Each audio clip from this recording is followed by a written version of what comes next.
Vanaand is die baie sport in die agtergrond wat plaasvind en ek het besluit om beef trinchado te maak. Ek sit hier so met 'n ramtuil wat vol seunings is en dan ook nog met 'n klompie biltongvleis wat ek wou gebraai het en ek het besluit in plaas van om dit te marineer en sag te maak, gaan ons liewer 'n lekker kookpot maak daarvan. Daarmee saam het ek besluit ons gaan dit op samp eet of stampmielies soos ons almal dit ken. Ek het die vleis met biltongspisserye voorberei. Hulle het so langs die vuur gestaan seker vir 'n goeie 45 minute voordat hulle op die kolle gegaan het. As basis in die pot vir beef trinchado gebruik jy eie en knoffel en chili. Dis mos nou goeie groente om te gebruik.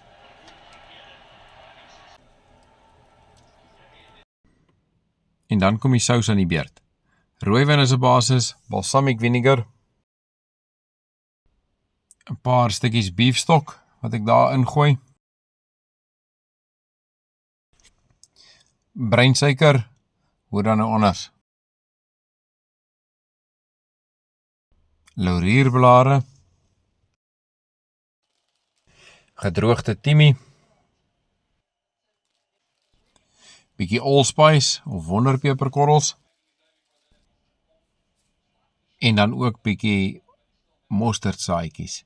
Jy sal verbaas wees hoe lekker geur dit vir jou gee. Sojasous,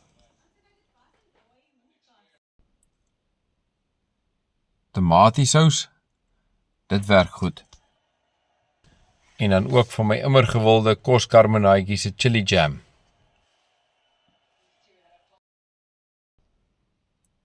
Hierdie samp is besig om lekker dik te kook, stadig op die kolle. In plaas van dat ek die steak eers in blokkies sny en dan in die pot braai en bruin te word, het ek besluit ek gaan hierdie steak op die kolle braai en semi-gaar maak of amper net rare maak en dan in blokkies sny en in die pot sit.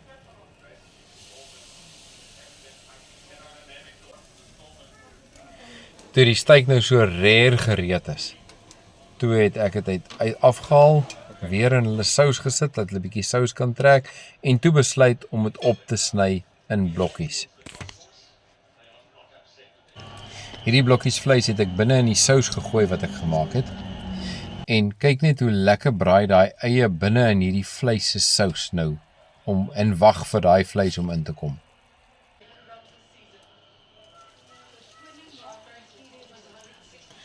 En dan gaan hierdie vleis pot toe. Nou gaan hy vir so omtrent 'n goeie uur en 'n half prit op daardie kolle. Ek kan nou lekker sit en rugby kyk vir 'n slag. Vir ekstra soetigheid het ek bietjie van my koskarbonaatjie se chili stroop gaan ingooi. Hy's meer soet as wat hy chili is, so hy gee ons net 'n lekker geur. En vir sommer bietjie ekstra geur het 'n bietjie Jamaicaanse ram gaan van die swart ram om in te gooi. Net so halwe koppie. Hy het nie 'n skop gegee nie, hy het geur gegee, glo vir my. Dan opskeptyd, samp en trinchado. Die samp het ek ingeskep met 'n gaatjie of so amper soos 'n voëlnesie in die middel. En dan kom die vleis binne in daai gaatjie in. En daai sous trek so binne in daardie samp in. Geniet dit. Dit is 'n wenner gewees.